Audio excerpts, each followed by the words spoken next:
Welcome everybody. Today we're going to talk about the dark moon. In Japanese we call that Shingetsu, and we're going to learn about the exercise Gyōshi-Hō.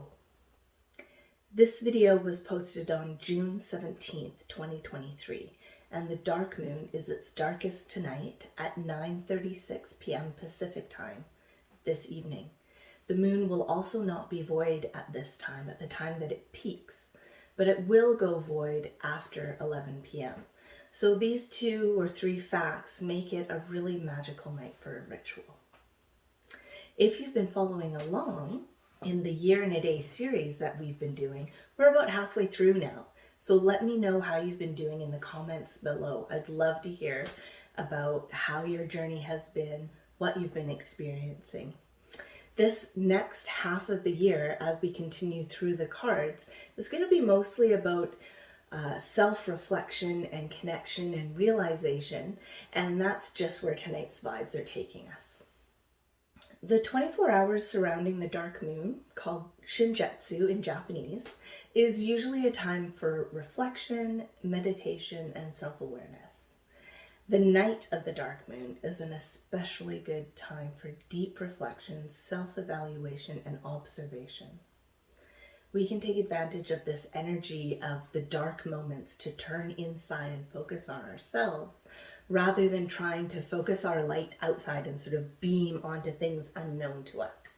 It's an ideal time to pursue personal insight through practices such as scrying, oracle or tarot card readings like you're doing now, or Gyōshi-Hō, which is a very specific scrying ritual. This scrying ritual is actually really awe-inspiring. We focus on our own intuition, we focus our intuition on ourselves, asking really pointed questions about anything we wish, really, from past lives to health issues to understanding deep rooted truths that aren't really truths, lessons that we need to learn. I learned this concept from a well-known Western Reiki master teacher named William Lee Rand, and he's the founder of the International Reiki Center. He's also the author of the Reiki Touch workbook and the kit that it comes in, and that's where I discovered this meditation. So I'll share an image of that kit above and a link below in the description.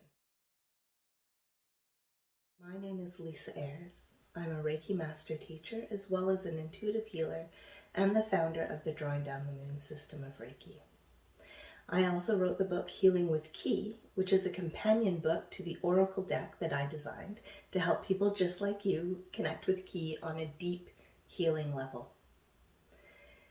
If you found this video, you probably own the deck, and thank you for that.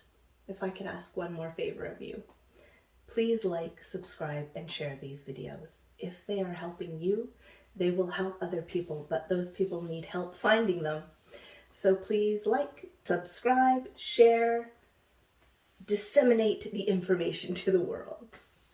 All right, let's learn about Gyōshi-Hō together.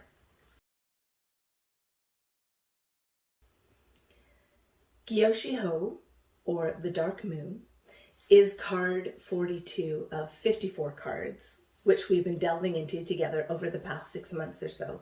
And we're going to continue to cover the rest of the 54 cards over the next 6 months or so as we spiral through the wheel of the year together. Let's talk a little bit more about the dark moon before we get into the exercise Gyōshi-Hō today. Then I'll explain how the meditation is performed, and then finally we'll talk about how to prepare for the meditation. After that, you're going to head off on your own to meditate, and I'd love to hear about your experiences, so put them in the comments below. What is the dark moon? Of course, it is the night where we can't see the moon. This is the moon when it is not illuminated at all, when it's completely between the sun and the earth, and we only see a shadow of the moon on very clear nights. The energy is quiet, it's resting, it's neither shrinking or growing. So I was taught that this is the night that the goddess sleeps or rests, We don't ask for anything on this night. Instead, we work on bettering ourselves. And so deep intuitive work, self-shadow work, is the work that we do on this night.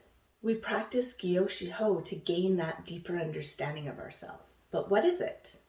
It's a meditation that we learn to gain insight into our own shadows, as well as our own past, our own deep knowing that we haven't yet made that connection, that conscious connection with.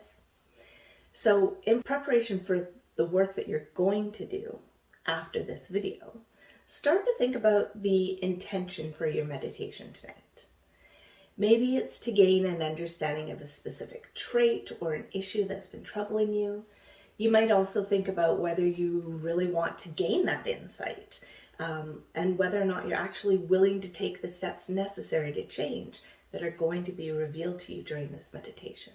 It's all fine and dandy to do the meditation and know what's wrong, know what's troubling, know what can be fixed, but then you need to make the steps to do it. So sometimes we need to understand that we're not quite ready yet to make those steps. And then that gives you another question to ask. Why am I not quite ready to make this step? What is it that's holding me back? What is it that I still need to learn? Or what is it that I still need to bring into my life in order to allow me to let this go? They're deep questions. Tonight's the night to do it. So as I mentioned, Gyōshi-Hō is a form of scrying. Scrying is defined by most dictionaries as fortune telling. But in the pagan world, we think about it differently. It's got a wider meaning. Many pagans use scrying to uncover truths about themselves and the world around them, just like we've been talking about.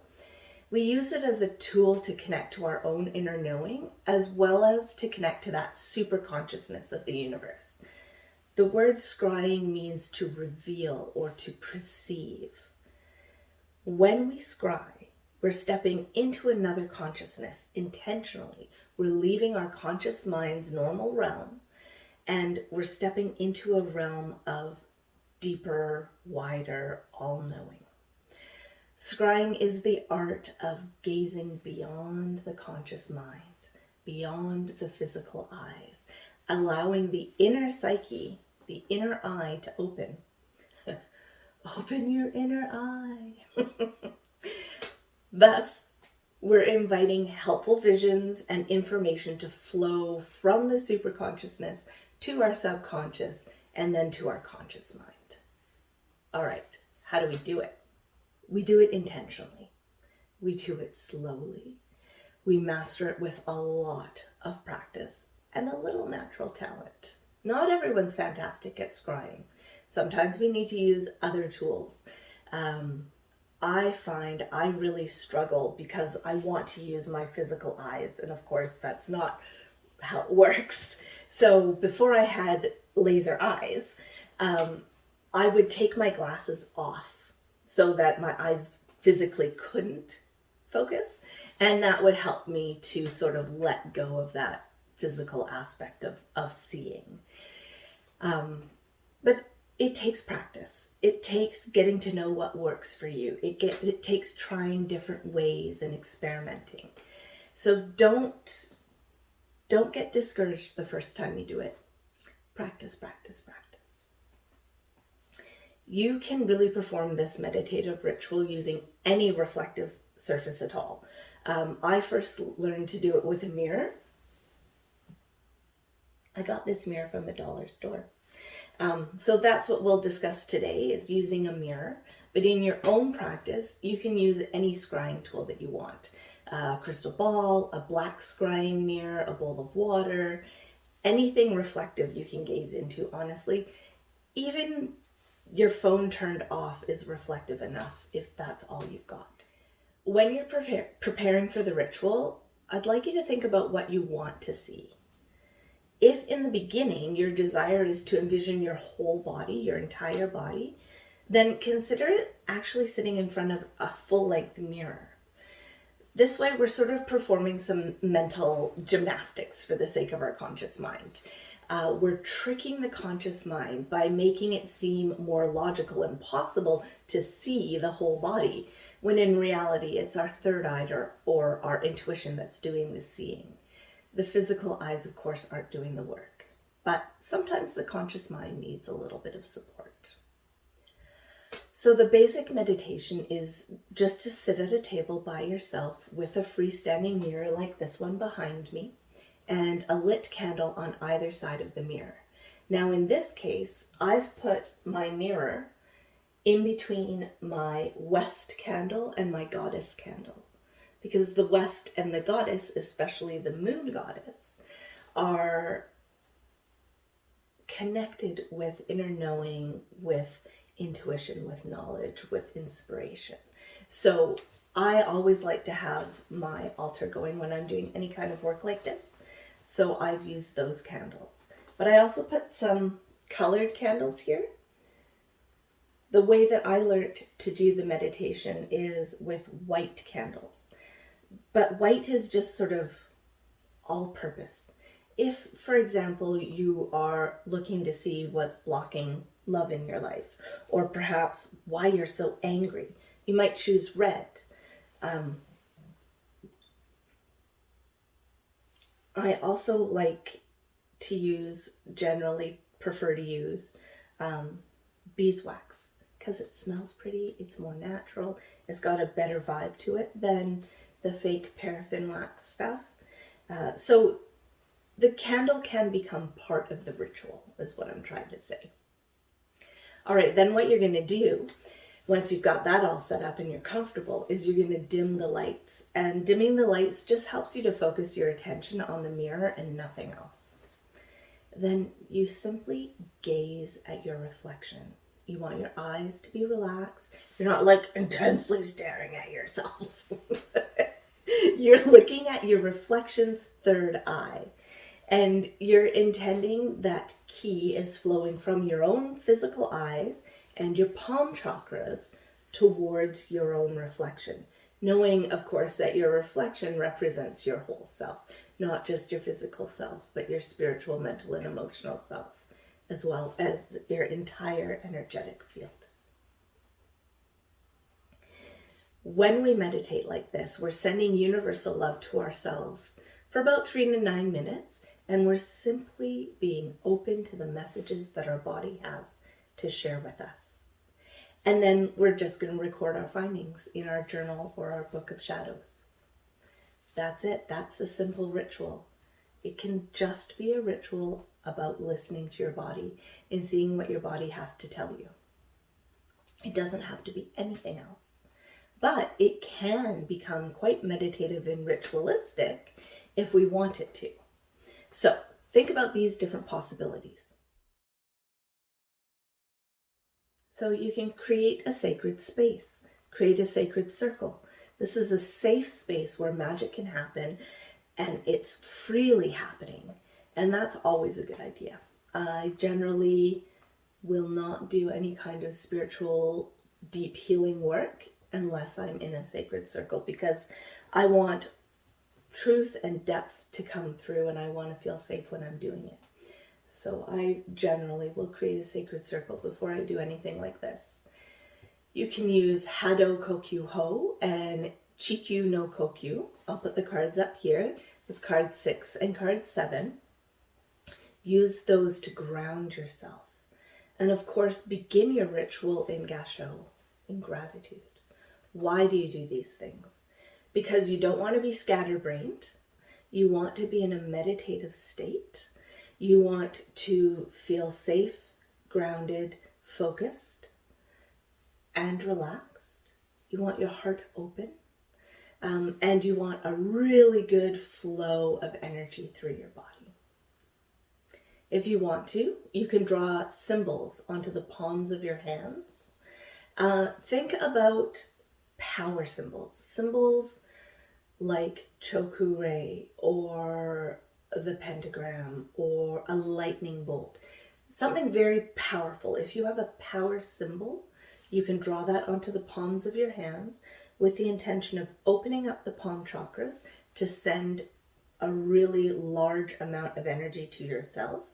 And also, as you're drawing that symbol on your palms, imagine the symbol floating up your arms and into your own power cauldron, your powerhouse, filling that space with key energy.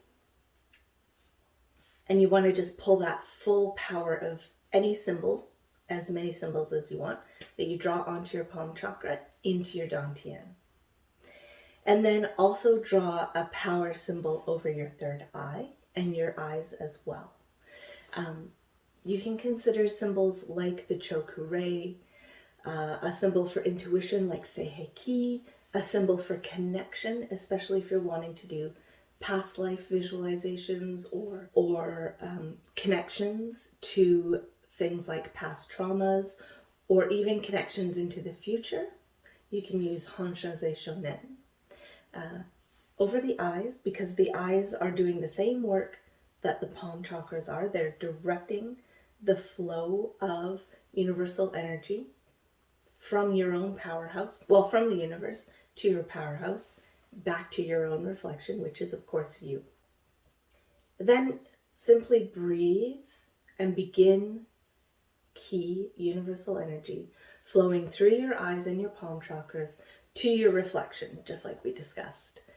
You're going to use the skills that you've already developed so far throughout this series to guide this universal key to the dantian, up to the eyes and out to your reflection, and then being open to receiving at the same time.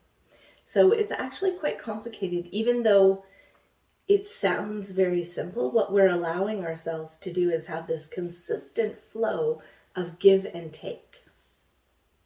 So while we're giving, we're also receiving. And sometimes that can be hard for us to actually accept and do. The other thing that you can do is visualize an appropriate symbol sort of superimposed on your own reflection, and thus, of course, on yourself. In this case, we might choose a master symbol or chokurei. And then finally, set a very clear intention or question for your higher knowing to address. All right, lots to think about. You're ready now. Gather your tools. Set a clear question to answer, to work with. Be open to anything that comes through. Remember, this one takes practice. It takes skills to build. Not everyone is awesome at flowing energy through their eyes. It comes with practice. So take the experience as it is and don't get discouraged. Practice, practice, practice. And when you're writing about what you're experiencing, allow the messages to grow and mature as you write or type. Allow sort of a natural channeling or a natural flow of automatic writing to happen. Because you're flowing such a massive amount of energy through yourself and then back to yourself, your ability to channel these answers is really going to come through, both while you're sitting in meditation and while you are recording your experiences. Have fun with it. And please don't forget to share your experiences in the comments below, because I love this one and people have a lot of fun with it. I'm supposed to thank you for being here and for learning with us and traveling through the wheel of the year with us and healing with Ki together. Until next week, I'm Lisa Ayres. I'm the author of the Healing with Ki book, and I am loving working with you. So